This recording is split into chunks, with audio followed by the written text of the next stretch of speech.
Hi, my dear friends. It's Christine, and today I'm already very excited because I've been getting to meet Cam Oyler, also known as Cam Allen, on the screen here. And she has kindly offered to come on to today's episode to talk with us about a lot of things, including the experience of women in midlife, fitness, strength training, nutrition, and her own story. Thank you so much, Cam, for being here. It's an honor to be here. I love helping midlife women. I think this is a great way to do that. Wonderful. So, Cam, can you start us off with just telling us a little bit about your backstory and the kind of experiences you've gone through that brought you here? I graduated from college and I was a classroom teacher for 18 years, mostly fifth grade. And in 2009, I would say my marriage was crumbling and I decided to leave the classroom to really focus on my life, my home life. And in the meantime, I discovered fitness. And so in 2010, I became a CrossFit athlete and a coach. And that's what started. I changed from the classroom to the gym classroom and I moved on to there. And in the process of that, throughout my 40s, I was CrossFitting. I loved it, the community. That was the first time I lifted weights. I felt really empowered when it was a really low time in my life, like what's going on in my personal life. I felt empowered by lifting weights. And so that led to um, that led to where I am today. And so at the end of my 40s, I ended up having a complete hysterectomy, which meant they removed my ovaries and my uterus and my hormones were turned off. And so when I went to try to go back to the gym, I call it my go button. My go button was broken. And I was like, what happened here? So in the process of that, I went back to school and now I help women online with their fitness and their nutrition learning about midlife because honestly, I didn't know a thing about it. I thought I was exercising and I thought I was healthy, and too much is not good. Okay, great. Thank you for sharing that whole story. As I find with most of my guests, I have so many different questions just on the Mhm. backstory. Let's see. When you went from classroom teaching to gym teaching, Mhm. what kind of emotional process did you have to go through to make that decision? I'm just curious about that. Well, it kind of fell into my lap. The gym owner was a firefighter, and so every third day he was working 24 hours, and I had this availability and this desire, and I've always been a teacher. And so I it started that way. It was very organic, and then I just really felt empowered. And again, it was a low time in my life, and I just really loved the way I felt. Confidence and my body was changing, and it just did all the little things that I needed at that time of life. Okay. This makes me wonder, did you have body issues or a complicated relationship with weight and shape before finding the fitness? I would say I was just hunched over. Like the weight of the world was weighing down, and my posture has improved since I started strength training. But really, I had shoulder issues forever, and it was just kind of like the weight of the world just pushing down on me. So I would say no. Okay. But I guess you're indicating that getting into fitness allowed you to elevate your mood and outlook on life? Absolutely, absolutely. The confidence is what I needed when I felt beat down and I left the classroom after 18 years and my first marriage was crumbling. It was what I needed to fill that gap. Okay. Wonderful. Now, towards the end of your story, you maybe indicated that what you were doing was maybe overdoing it? Exactly. That's exactly what happened. My perimenopause experience, I know I had one hot flash. I remember I was in the kitchen, my daughter was there, and I was like, what just happened? That somebody turned on the furnace. So, my experience through perimenopause, which could last for 10 to 15 years for most women, starts around 35. And I think in 51 is the average age for menopause. And so, my experience was I had all these hormones, I had one hot flash, I was ready to go and then off. And part of it was due to over exercising, which I had no idea I was doing that.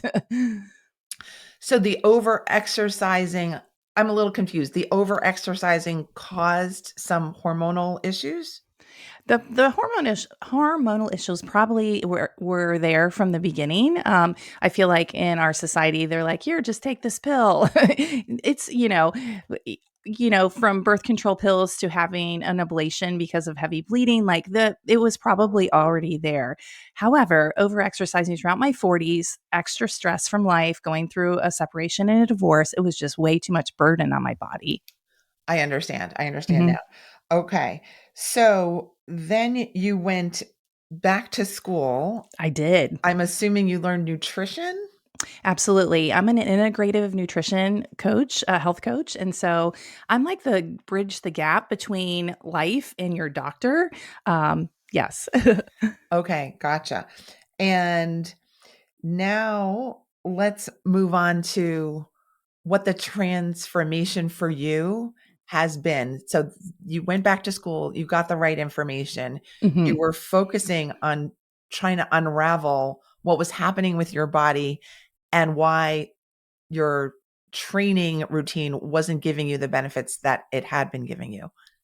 Absolutely. And so that's exactly it. Like I went back to school to solve my own problems. Like why if I exercised throughout my 40s and I was eating relatively healthy, like how in the world did this happen to me? And if I go backwards, like 2018 was the year that everything unraveled. And what I know now is our body can handle so much stress and then it starts screaming at you. And that's what happened to me in 2018. I was diagnosed with hypothyroidism, so my thyroid was underactive, if you will, strange injuries, days to recover, dry skin, hair loss, weight gain, all the things, even though I was more active than ever. And that's when I was like, what's going on here? And then ultimately it was the hysterectomy due to fibroids. And so it was just like 2018 was a crazy year. Gotcha. All right. Then when did the improvements start to happen and what enabled the improvements? Yeah, so after the hysterectomy, like I said, tried to return to the gym and my go button was broken and I was like, what is going on here? And I was already in school.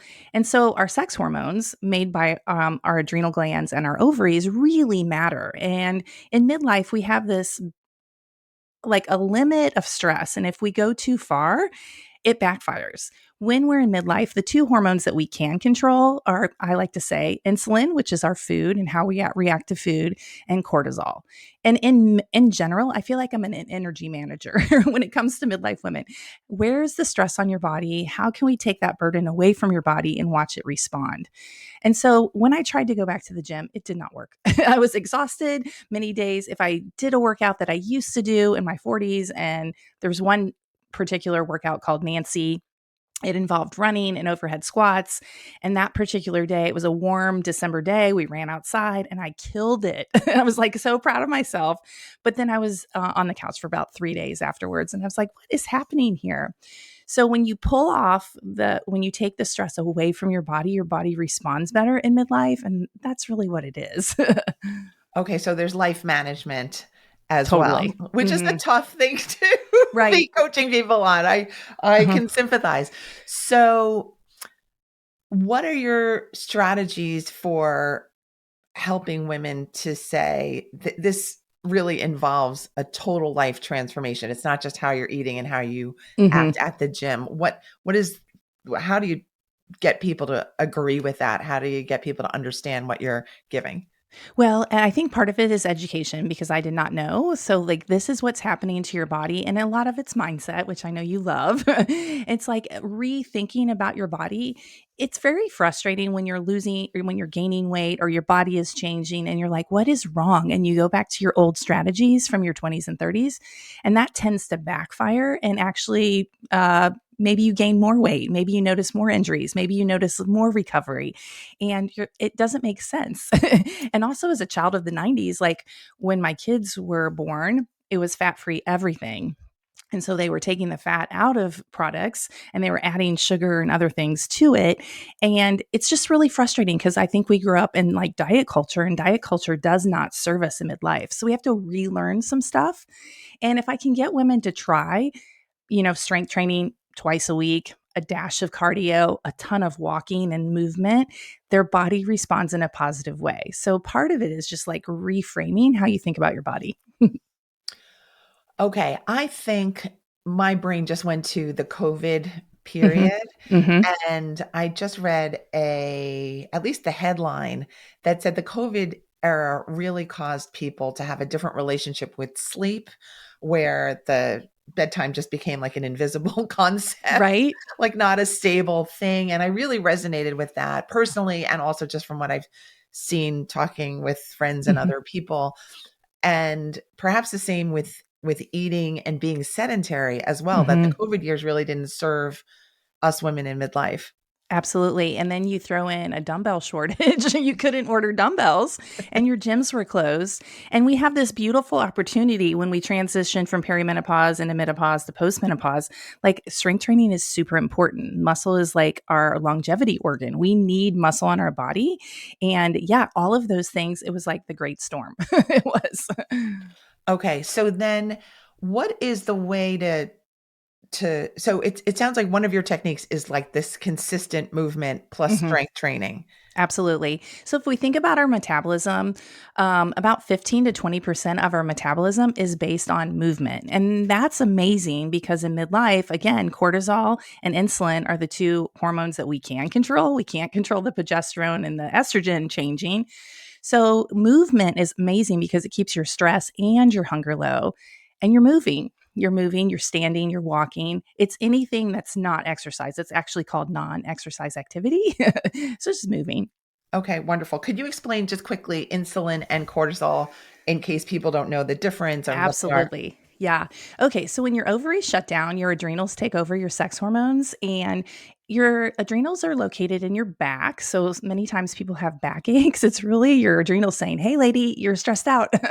Anyway, so our adrenals have a choice. Are they going to make sex hormones, which will be less than our ovaries can make? Or is it going to make cortisol and adrenaline, our stress hormones? And so many times in midlife, we're running on stress. We're caught between empty nest and caring for older parents. And we're trying to exercise the way we did when we were 20 and 30. And it's just way too much burden on our body. So our body chooses to make the stress hormones versus the sex hormones. So that's a problem right there. That's one. Cortisol also does not allow you to build muscle. It actually encourages muscle to break down. And also, it adds to the belly fat, which we do not want that either. Insulin is how your body responds to sugar. So, insulin is a hormone that's released from your pancreas. And what happens is when you eat food, it turns into energy, AKA sugar. Some foods turn into sugar faster than others. And insulin's job is to take the sugar from your blood and shuttle it into your cells. Now, here's where strength training comes in. The more muscle you have, the more suitcases you have to store the blood sugar. So I like to think of it that way. The more muscle, the more ability you have to clear your blood sugar, which I would say having too much blood sugar is like rusting from the inside out. Let's just keep it really simple. You don't want that. Okay. Okay, thank you I'm glad I asked because that Oh, really helps to reinforce the importance of doing the strength training. absolutely. Yes. And what about just the plain avoidance of strength training? What do you do when people are just like, I've had a lifelong career of doing aerobics and other types of exercise, but I never go to the weights. What do you tell someone acts like that? Yeah, so it's amazing because beginners have the most gains. So I would encourage them to strength train. The way I strength train now, it's not CrossFit, it is not Orange Theory, it's not anything intense like that. It's very mind body based, so it's slow continuous movement. We're lifting anywhere from 8 to 12 reps, and the last few reps should be challenging at the end of each set. The goal is to stress our muscles enough so during our recovery time, they will build and grow stronger. It's really hard to build muscle, especially in midlife. We have, muscle loss begins around 30 and accelerates at 60. So, what we're doing between 30 and 60 is super important as far as like longevity goes, blood sugar, bone strength, all the things. Okay, so this is your call to action, ladies and any gentlemen who are here. Right. Please send this message to the loved women in your life, that we do have all this opportunity at no matter what stage of life we're in, to look at our bodies as being these incredible machines that need different things from us on different days and in different periods of our life. Absolutely. The other thing that was shocking to me about midlife exercise is we need more recovery. So, like if you're a Monday, Wednesday, Friday person or a Tuesday, Thursday person in the gym, that may actually be causing more problem. Maybe it needs to be like a Monday, Thursday. Maybe you need 2 days of rest in there. So, minimum is 48 hours, but we're not minimum. We want to be optimal. And so, usually 72 hours is better for midlife women. That's something new, I would say. Okay. What about the topic of fatigue? So fatigue is interesting because you don't want to just be on the couch forever. And so sometimes getting up and taking a walk might be the solution. I'll use myself as an example. Last night we were out at a football game and I got home really late and crawled into bed in the wee hours of the morning. So today is not a good day for any kind of exercise like that. It would be a great day to take a walk. Also, when you're not sleeping, I know you mentioned sleeping earlier, the next day you're more insulin resistant, which is not a good thing. And you tend to crave like carby carbs, I call that, like cheap and easy energy because your body's like, I'm tired and I need something. So my old self on a day like this would have pushed through and would have done a crazy workout. And then my body handled it through my 40s, but now it would be like, no, sorry, you can't do that. My go button is literally broken, and that has to do with your hormones. Hmm. Okay. So the importance of sleep, the Hmm. importance of mindful eating, Hmm. mindful movement, and mindful recovery. Hmm. I think it's time for us to do that. And I think when we're younger, we have the freedom to not have to do that. Hmm. But we do want this excellent body performance and mind performance Hmm. as we mature. Let's see, what have you found in terms of your clients' ideas about aging that you've had to work with as well, in terms of, well, I'm just going to be weak. This is just the body I've been given, things like that.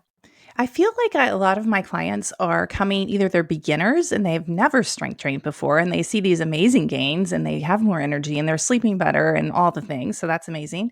And then the other group is coming from like marathon training, Ironman, CrossFit. So the extremes. So it's kind of like meeting in the middle. So if you're coming from an extreme exercise background and you're like, this isn't working anymore, we need to dial it back. And then the other group just needs to move it up. So it's kind of finding that middle ground, if you will. Yes. Yes. Okay.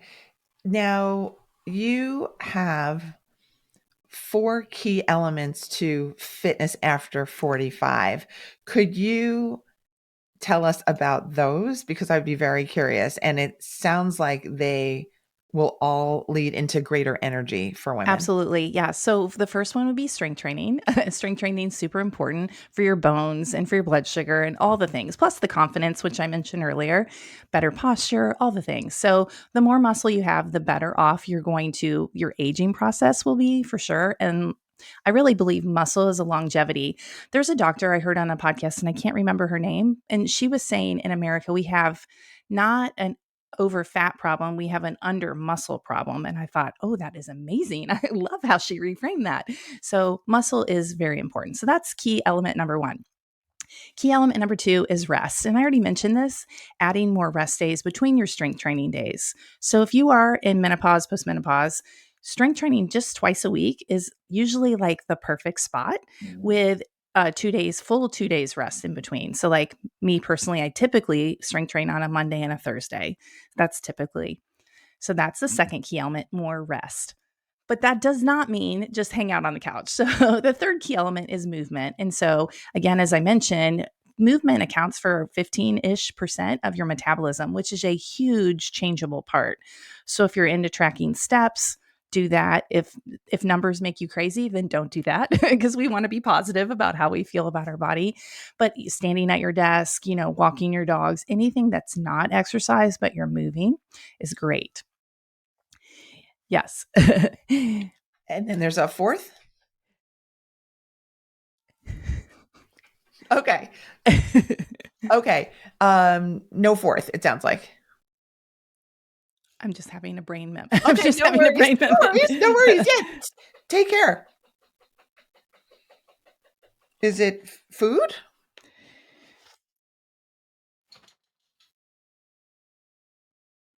Let's see here. Strength training, the right amount of cardio, of course. How did I forget cardio? The fourth key element is the right amount of cardio. So, as you mentioned earlier, it's very normal for women to go back to what they used to do. And a lot of women believe that cardio is the only way to maintain their physical body. And again, in midlife, when we have too much cardio, the stress level is the burden is too high, and we actually lose muscle and we gain belly fat, and that is not what we want to do.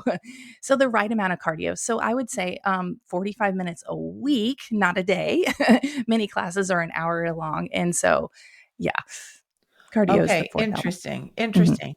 All right. So the message I'm getting is that there are lots of options for women in midlife, perimenopausal women, menopausal women, and beyond to make significant improvements in their strategy for how they use their energy, how they care for themselves, and how they act at the gym Mhm. and at the kitchen table. So this is all really wonderful. It's really positive. And what have been the benefits for you in your own life? What have you seen happen for yourself? You have this wonderful new business and wonderful clients to serve.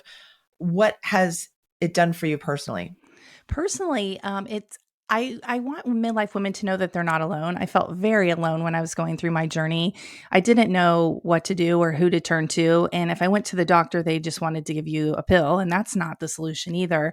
It was just like I want to help women understand that they're not alone. I want them to understand how their body is changing and how they think about their body. If you understand what's happening, you have more grace towards yourself, and it just makes it easier to care for yourself in a new, different way. You have better energy, better sleep, better confidence, all the things. I love it. And Cam is, you can tell from hearing, but I can tell from seeing her also, just a smile throughout everything that she's talking about, the ups and the downs, really, that there's something that you can do. We have a lot of power as Mhm. women. And I know that from interviewing other women about the menopausal era, that this is an era where we can actually emerge into stronger parts of ourselves.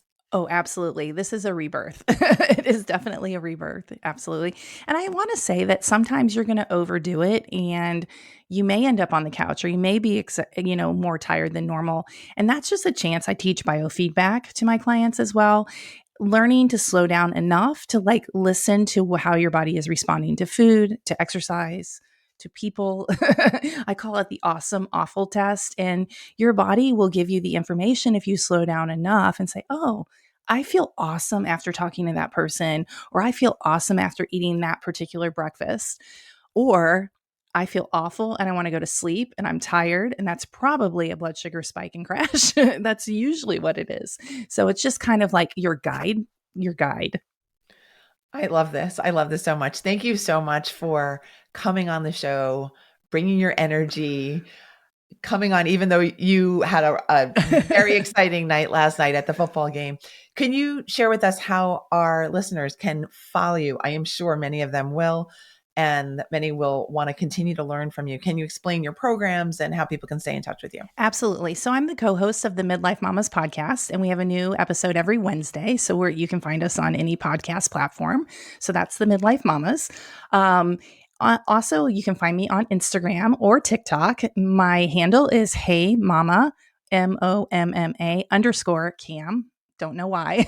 Hey Mama Cam. That's my name on Instagram and TikTok. And then finally, my website. So that's camoyler.com. CAMOYLER.com. And you can find all kinds of free workouts and other information and how to reach out if you would like to connect. I love it. Cam is so talented. Please follow her. Please send her a DM on Instagram telling her how much you enjoyed this episode and what you got out of her many, many tips. Which one was your favorite? I would love for you to connect with Cam. Cam, thank you again. It was a joy. Thank you so much. All right, everyone, we are done for today. Thank you for listening. Hope you got so much from this episode as I did. I will see you next Thursday when the next episode drops. Bye.